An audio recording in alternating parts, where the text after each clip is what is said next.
Bonjour à tous, bonjour à toutes, vous très chers abonnés peut-être du Pixel Sport. On est là pour le débrief des Jeux Olympiques. Comme tous les jours, on se fait petit débrief de la journée. On est en direct sur Twitch, là c'est le soir, ce coup-ci le débrief.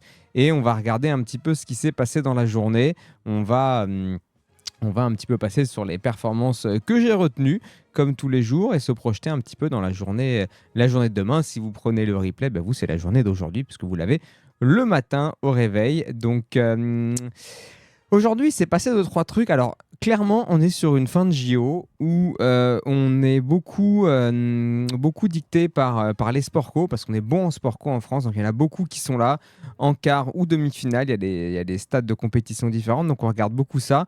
Et à côté, c'est vrai que les autres sports, on y est un peu moins à l'athlé. C'est pas trop pour les médailles françaises. Et puis après, on a, je sais pas, le taekwondo, l'haltérophilie, la lutte, ce genre de choses. On est quand même pas super présent et j'avoue que je regarde pas énormément. Il y a tellement de pression, tellement d'enjeux sur ces sports co, euh, et j'aime tellement ça que je regarde beaucoup. Donc le reste, je suis un petit peu plus aux fraises. On va pas se le cacher, mais bon, c'est l'idée, c'est de vous parler de moi, ce que je suis et de moi, ce que j'ai noté.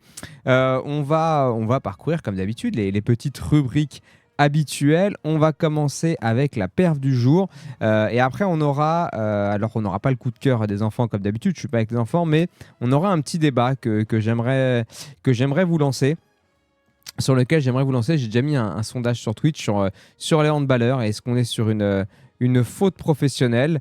Voilà, j'aimerais qu'on en parle ensemble de la vie. On a pas mal parlé sur, sur Discord, c'était assez intéressant, mais on parlera de ça juste derrière. Non, on va commencer la perf du jour.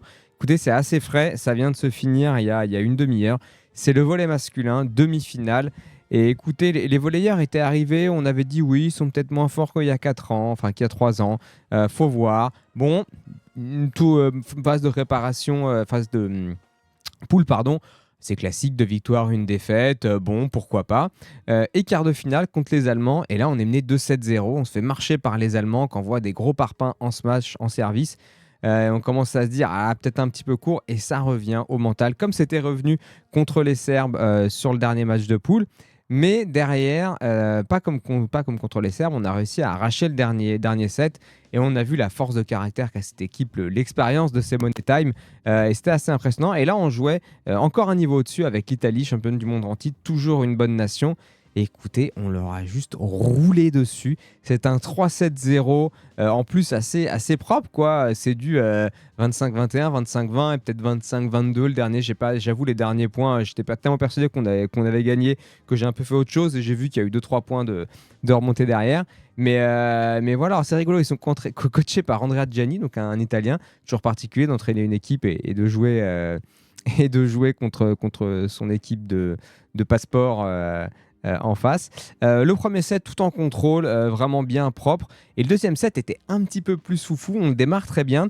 Et là, il y a deux, trois décisions d'arbitre un petit peu discutables. Il y a un point qui est joué alors qu'a priori une balle avait touché. Et puis il y a un arbitrage vidéo, et puis ça relance, et puis il y a des tirons et des machins. Et ça met un petit peu une sorte de sale ambiance. Et les Français perdent ce petit momentum, se font rattraper. Et les Italiens font un trou. Et là, on se dit, ok, on se dirige vers un set partout, voilà, ce qui rebat pas mal les cartes et ce qui complexifie un petit peu la suite du match. Et ben non, ils sont revenus dans le deuxième set, ça c'était assez beau à voir, avec des bonnes défenses, des bonnes récupérations. Vraiment, ils ont été vraiment costauds, quelques bons services. J'adore Brisa, ça rappelle Jeanne et Serge, salut Danilo. Ouais, on a eu vraiment un truc cool.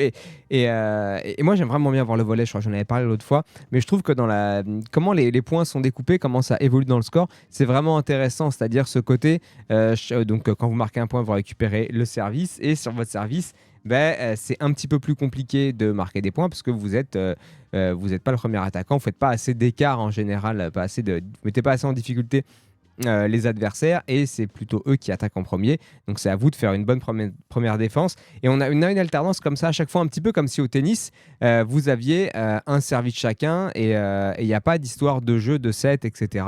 Et je trouve ça vraiment rigolo, ou même bah, voilà, quelque chose de plus délié comme le hand ou le basket où ça alterne.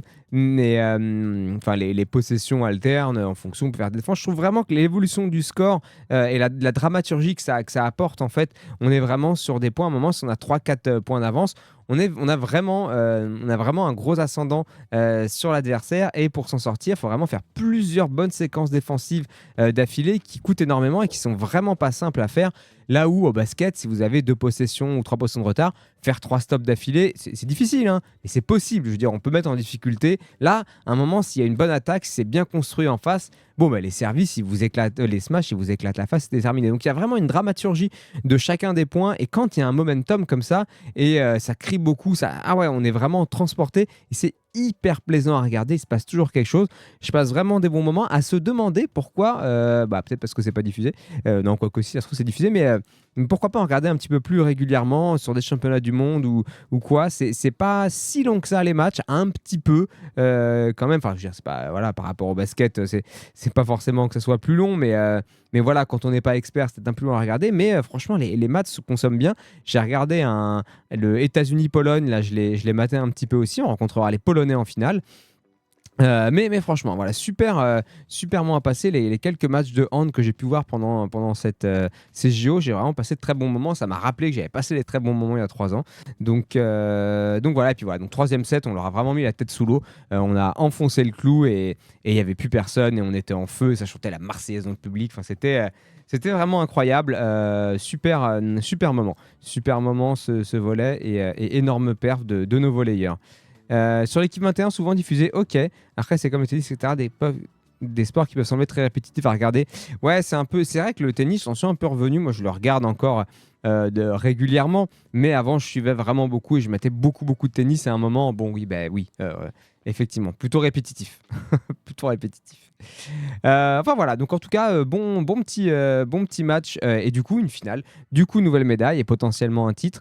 Et on va voir que ça va quand même être compliqué de ramener les titres en sport co cette année, puisqu'on a eu une contre-performance. Attendu, pas attendu, on va lancer le débat. On en a parlé un petit peu tout du long de ces débriefs, mais le hand masculin. En gros, si on est, enfin, à part le volley, c'est le hand féminin qui pourrait éventuellement l'emporter. On en reparlera tout à l'heure parce que c'est au programme de demain ou d'aujourd'hui si vous regardez le replay.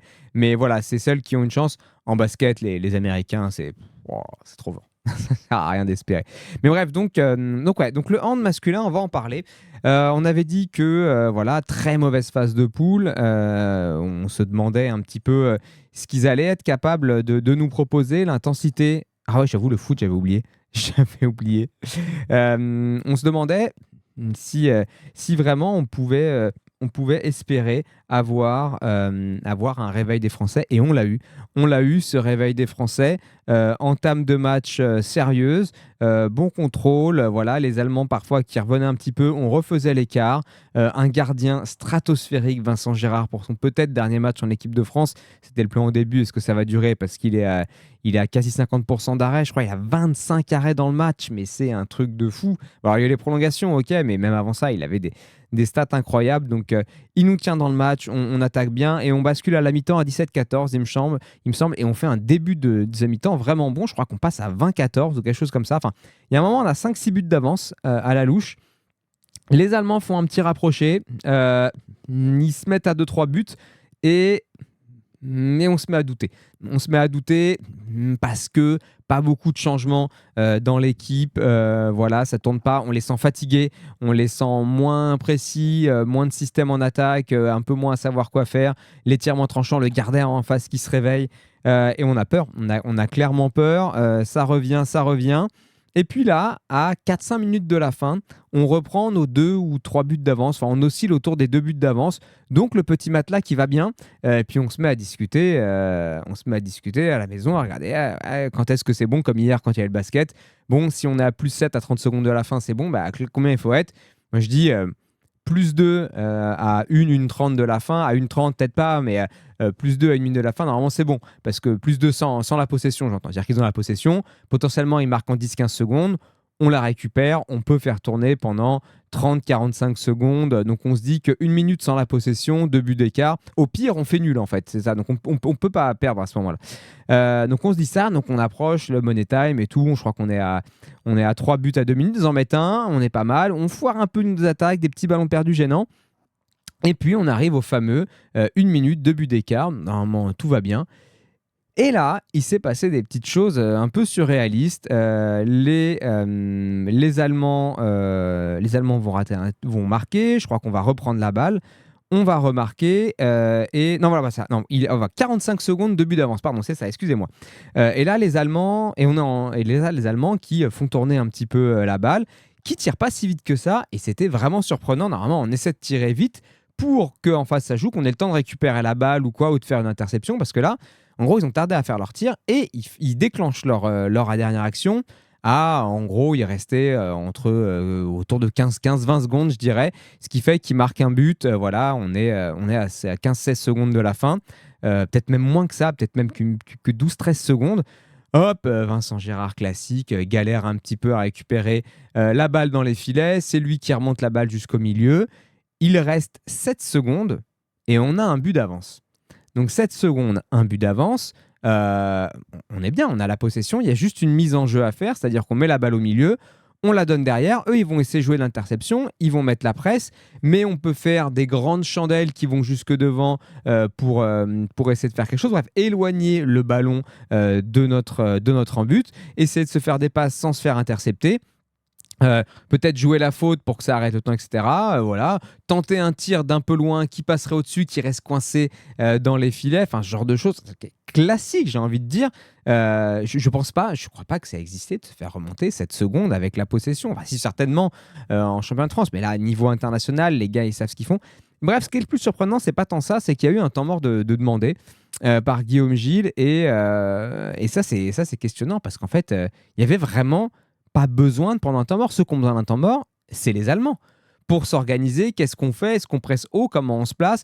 D'avoir le temps de faire redescendre le cardio, parce qu'ils avaient bien pulsé quand même pour essayer de marquer. Ceux qui étaient un peu... Nous, on est sereins. C'est nous qui avons le but d'avance. Il y a juste à faire tourner ou à lancer la balle un petit peu loin devant, etc. Enfin, les mettre loin des buts. Pourquoi prendre un temps mort? Et surtout prendre un temps mort pour prendre une décision vraiment pas ouf, de donner la balle à Di Kamem, qui était cramé.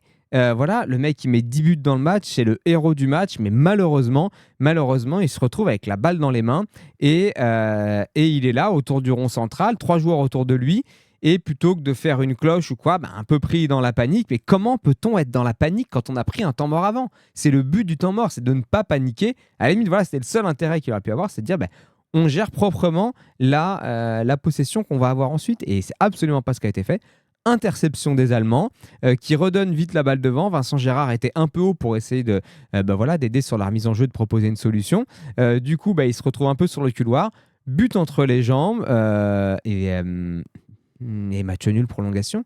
Et c'était pas possible. Derrière la prolongation, forcément c'est compliqué, il faut se remobiliser, mais on est présent, on est là, on est dans le game, on s'accroche, un but d'écart, et puis on prend un peu l'eau sur la fin, on prend un dernier but un peu casquette, contre-attaque. Le dernier but, voilà, il y a match nul, il reste une trentaine de secondes, ils arrivent à prendre le but. On peut réengager et on n'est pas loin de faire quelque chose de la même, mais Valentin Porte, malheureusement, bute sur le gardien et on perdra ce match qu'on ne devait pas perdre. Clairement, il n'était pas perdable ce match. On était à +2, +3 sur la fin du match, +2 à moins d'une minute de la fin, +1 à 7 secondes de la fin. C'était imperdable et en ce sens, je trouve que c'est une faute professionnelle. Moi, de mon côté, on va voir un petit peu ce que dit le sondage. Qu'est-ce que vous m'avez dit? Faute professionnelle. Vous avez dit non à 60%, oui à 20%. Moi, je dis oui, et c'est pas tant que... On a pas mal parlé sur Discord, c'est intéressant. C'est pas tant que je veux blâmer Di Kamem parce qu'il a fait un match énorme, parce qu'il se retrouve avec une balle pas facile à gérer. Moi, je pense que le gros problème, c'est le temps mort qui a été pris avant. Il n'y avait pas du tout besoin de prendre un temps mort. Ça, c'était vraiment pas bon. On n'a pas assez fait tourner l'effectif. Du coup, on s'est retrouvé avec des joueurs cramés. Globalement, moi, je suis pas un expert non plus de hand. Je connais bien le jeu, mais en tout cas, des joueurs, etc. Voilà, je les connais pas assez bien, mais a priori, Guillaume Gilles n'a pas bien managé son groupe au niveau des changements, au niveau de qui était utilisé. C'était pas top. Il a fait confiance à ceux qui étaient sur le terrain. C'est vrai qu'ils ont bien joué, mais ils étaient cramés. Très mauvaise décision en fin de match. Si on fait un temps mort, c'est au moins pour dessiner un truc propre. On fait une première passe et derrière, tout le monde court devant et j'envoie un gros cachou vers le haut, bien en cloche pour que ça prenne du temps pour aller jusque devant et on tente. Et au moins, s'il récupère la balle, et ben, le temps qu'il refasse la balle, il faut que ça retourne de l'autre côté. Et voilà, un ballon pour qu'il fasse ça et qu'il fasse ça. Les 6 secondes, elles sont cramées. Ah, ça y est, je suis encore vénère. Je m'étais calmé et je suis de nouveau vénère. Vous vous mettez au milieu de terrain, vous faites une longue balle comme ça en cloche et la personne la rattrape, la renvoie de l'autre côté. C'est sûr que les 6 secondes, elles passent. Il n'y a pas besoin. Putain, ça fait 20 ans que je fais plus de hand et je sais encore ça. Ça y est, je suis vénère. Ça y est, je suis vénère. Voilà. Ouais, elle a gagné, je me suis réénervé. Et c'est en ça que je trouve que c'est une faute professionnelle. Vous n'avez pas le droit de rater ça. C'est pas possible. Ils ont fait trop d'efforts. Ils ont été trop costauds tout le match à nous prouver qu'ils pouvaient revenir, qu'ils étaient solides. Ils ont fait les stops défensifs, ils ont fait l'attaque, ils ont réussi à tenir le push allemand, ils sont repassés devant et on se foire là-dessus sur un truc de poussin. C'est vraiment dommage. Alors Dika, on va pas l'incendier parce que c'est con. Le gars se sent suffisamment mal. Après l'équipe, ils ont été hyper bons avec lui, ils sont tous allés le voir. Il y a eu un très bon discours. Je me souviens plus qui parlait à ce moment-là, mais qui disait: oh les gars, c'est pas eux qui sont allés chercher la prolongation, c'est nous qui sommes allés la chercher. Ok, on était à 7 minutes de la fin, on était derrière, on est revenu dans le match, on a été la gagner pour se mettre dans une dynamique positive. Et ils ont bien entamé la prolongation. Ils sont pas arrivés avec la patte qui traînait, mais ils n'avaient pas le droit. Ils avaient fait tout le taf qu'il fallait. Et c'est une faute de faire cette erreur-là. Alors c'est pas que la faute de Dika, effectivement. Peut-être que le système aurait pas dû être dessiné pour lui, c'était cramé. Il aurait pas dû faire cette passe. On va garder cette image comme plein d'autres images. On a regardé de mecs qui se sont foirés. Michael Yodra qui veut jouer le simple décisif de Coupe Davis et qui se trouve. Ginola contre la Bulgarie en 93. Des exemples comme ça, on en connaît tous, des gens qui personnifient des lancers ratés en basket, des choses comme ça. On en a très bien en tête des images et malheureusement, c'est ce qui reste. Et on va sûrement oublier le super match de Dika qui met 10 buts. Sans lui, on n'est pas dedans. Mais il n'empêche qu'au niveau de l'équipe, c'est une faute professionnelle et il n'avait pas à rater comme ça. Le plus dur était fait, il y avait juste à faire les basiques et il n'y avait pas besoin de prendre de temps mort. Ils n'auraient pas pris un temps mort, je leur en aurais même voulu dire. Ils ont paniqué, ils étaient avec le cardio, bon ok. Mais normalement, il n'y a pas besoin, les gars, ils savent ce qu'ils font. Et si tu prends un temps mort, tu dessines un truc mieux que ça. Ah, je suis vénère. Pas faute pro pour moi, car les erreurs, ça arrive. Si on avait dû gagner, on aurait dû gagner en prolongue, ça a été vraiment supérieur. Alors maintenant, on peut passer sur l'autre affaire. Donc moi, je pense que faute professionnelle de perdre sur ce match. Mais par contre, sur l'ensemble de la compète, là, on n'a que ce qu'on mérite. Et là, je vais me calmer parce qu'en fait, justement, oui, c'est un scandale d'avoir perdu ce match et ça fout grave les nerfs.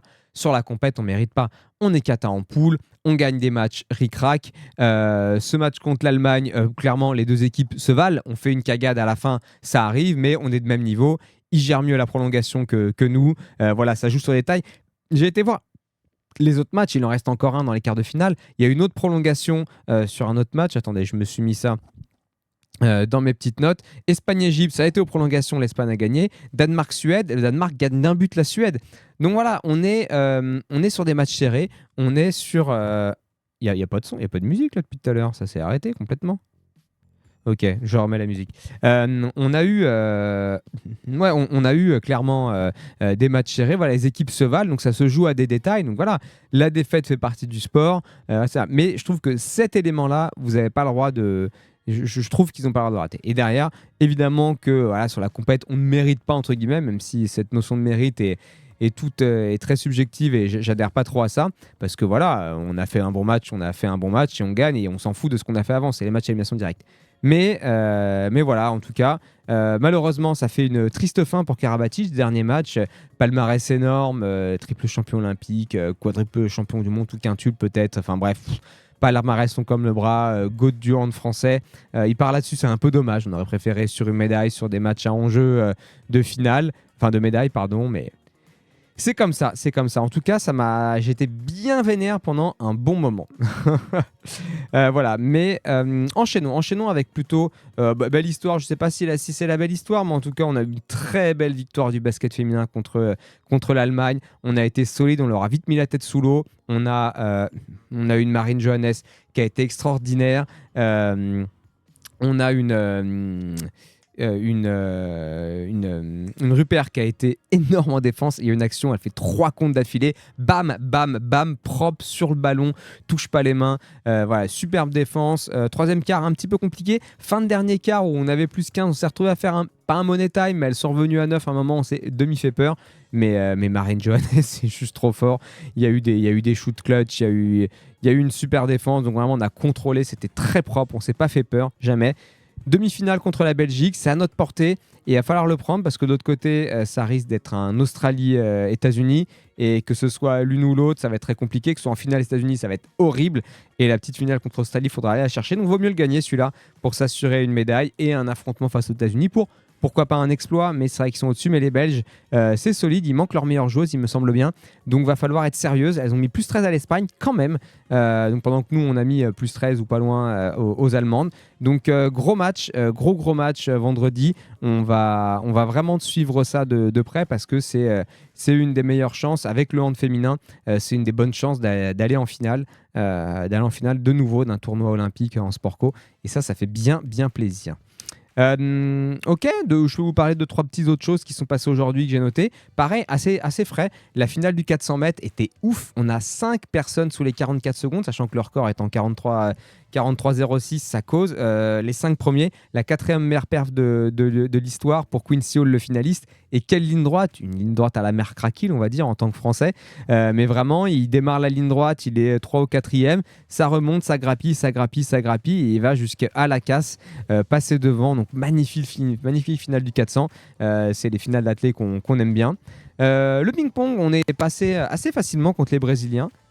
3-0, on a envie de dire du grand classique contre le Brésil pour la France. Voilà, avec Félix Lebrun qui a encore victimisé le Brésilien qu'il avait battu en petite finale pour la médaille de bronze. On est solide, malheureusement, on prend la Chine en demi-finale par équipe. Il y avait une image qui était marrante qui était donnée par un gars sur l'équipe qui dit c'est simple, vous avez 3 exploits à faire parce qu'il faut battre Federer, Nadal et Djokovic, quoi, voilà. Donc ça va être ultra chaud, c'est les meilleurs mondiaux, tous les matchs vont être durs. On va évidemment supporter les frères Lebrun, mais ça risque d'être compliqué et je pense qu'il faut se focus sur la médaille de bronze quand même, à mon avis.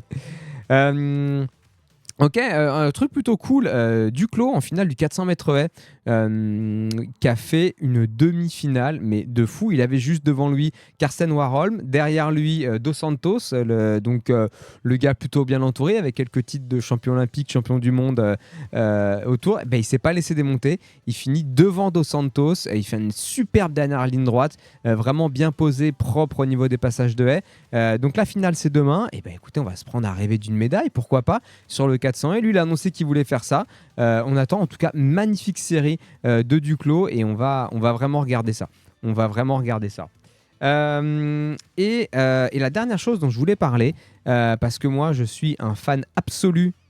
Alors en grand championnat, on s'accorde, je me fais pas non plus les meetings, mais les concours de hauteur avec ma femme, c'est notre truc. On adore les concours de hauteur, notamment la hauteur masculine, parce qu'on s'est pris d'amour pour Barshim et Tamberi, surtout Moutaz Barshim, on est ultra fan de lui, et les concours entre les deux sont magnifiques. Il y a eu évidemment ce concours, mais de légende à Tokyo l'année dernière, il y a 3 ans, où ils étaient tous les deux à la même hauteur, et on leur a dit qu'est-ce qu'on fait les gars, parce que quand il y a égalité comme ça, on dit on fait une hauteur de plus, et c'est à la discrétion des athlètes de dire on arrête, et les deux se regardaient, on arrête.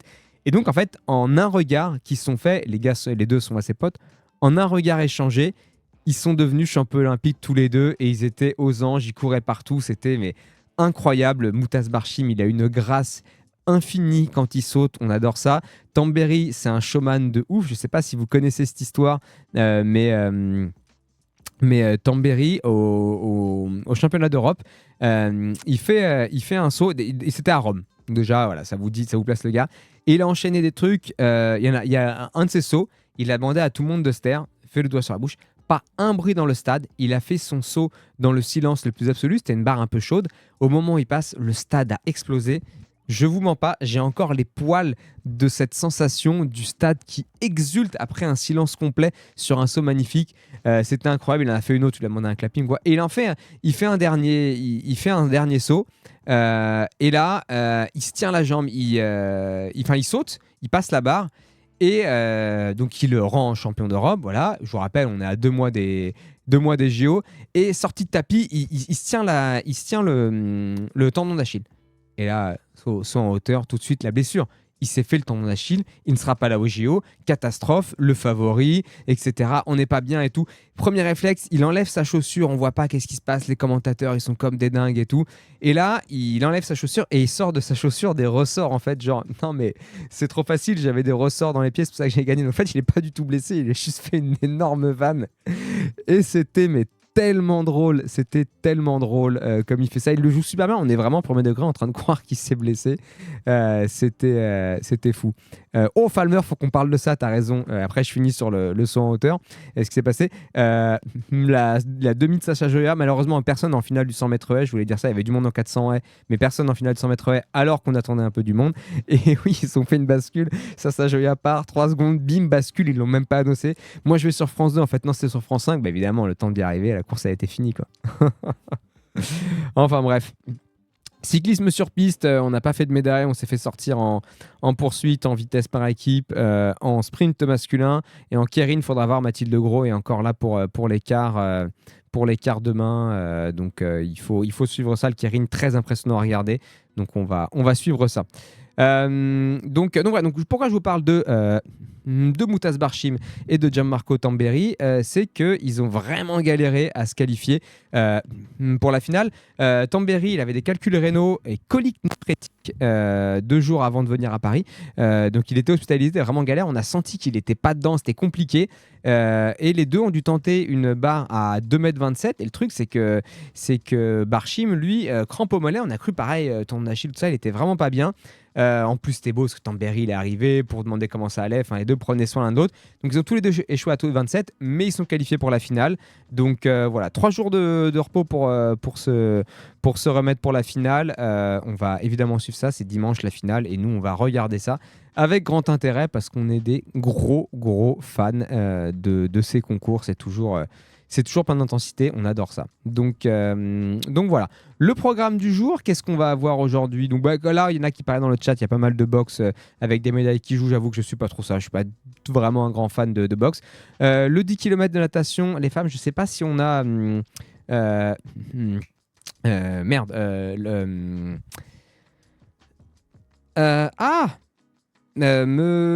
Müller, la française, là, je sais pas si elle court, si elle nage ou pas, mais en eau libre, on a des belles perfs. Mais là, j'avoue que là, j'ai pas l'info. Je l'ai pas regardé. Honte à moi. On a de l'escalade avec de la vitesse homme en quart de finale. On aura de quoi suivre notre français. Ça va être compliqué parce que c'était un des plus lents, mais voilà, une erreur peut vite arriver sur ces blocs de vitesse justement parce que voilà, rater une prise. Donc on va espérer. On va espérer peut-être une petite médaille. On a le début de l'heptathlon qui commence. Donc là, il va falloir surveiller bien évidemment notre petite française qui avait été vraiment solide pendant les championnats d'Europe. On avait eu des belles perfs. Donc voilà. Pour le titre, ça va clairement être compliqué. Mais pourquoi pas aller rêver d'une médaille, une petite médaille de bronze, voire une médaille d'argent. Écoutez, prenons-nous à rêver. Attendez. Qu'est-ce que c'est que ça? Attendez. J'ai un souci. Voilà. Prenons-nous à rêver. Parce que voilà, sur l'heptathlon, je pense que porté par la ferveur, par justement l'heptathlon, pardon, je dis décathlon depuis le début, mais c'est bien l'heptathlon. L'heptathlon, c'est vraiment une discipline difficile dans laquelle il faut être concentré, précis. On a besoin de beaucoup d'énergie parce qu'on en manque.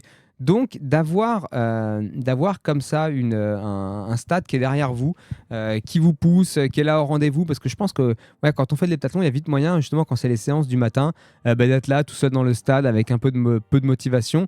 Là, il y a vraiment moyen de pousser et d'aller chercher des petits records personnels parce que c'est ça qu'il faut. Donc bon, on va suivre ça pour la Class. Vous la reconnaîtrez, elle a les cheveux toujours colorés, du vernis dans les cheveux, des boucles d'oreilles. Elle ne passe pas du tout inaperçue. Elle est super sympa, souriante et ça devrait faire des trucs assez cool. Donc voilà la finale du 200 hommes le soir que je vous conseille de regarder qui va être vraiment disputée et la finale du 400 plat aussi féminin c'est toujours bien à suivre. Par contre pour le 100 mètres le 100 mètres S ça sera demain seulement, enfin après-demain pour ceux qui regardent la vidéo YouTube demain vendredi. Mais voilà, et chez les hommes en 110 S on n'aura personne. Voilà, et au niveau des sports co, qu'est-ce qu'on va suivre? On va évidemment suivre le handball féminin, 16h30. Et bien, venez pour le Suède-France, venez au Grand Contrôle, près de Gare de Lyon à Paris. J'y serai, on enchaînera ça. Et à 17h30, le basket masculin, le France-Allemagne, la revanche. Il faut passer. Donc, on sera ensemble dans une ambiance de feu pour regarder le match ou papoter un petit peu pendant les temps faibles, si vous voulez. Voilà, c'est une petite rencontre qu'on se fait. J'ai tagué ça sur le Discord pour vous prévenir. Et puis moi, à 21h, je filerai voir le USA Serbie. Très sympa. Cyclisme sur piste, purée, c'est l'Omnium. Et moi, je serai pas là parce que je serai au stade. Et je vais rater ça. J'adore l'Omnium. Bref, et le final la finale du Keirin chez les femmes aussi, on va rater. Bon, on regardera ça en replay un petit peu plus tard. Bref, c'est pas grave. Voilà, le Jamaïcain qui est passé faire son petit hold de 3 cm. Ouais, j'ai vu ça aussi vite fait. Nickel, je passe devant. Bonsoir, merci, à la semaine prochaine. Bien, écoutez, monsieur, dame du replay, je vous souhaite la bonne journée de sport et on se retrouve, je sais pas quand, pour le prochain débrief, parce que ça va être un peu compliqué entre les matchs que je vais voir et le retour à la famille. Je sais pas si j'aurai le temps de refaire un débrief avant ce week-end. Mais bon, on se tient au courant.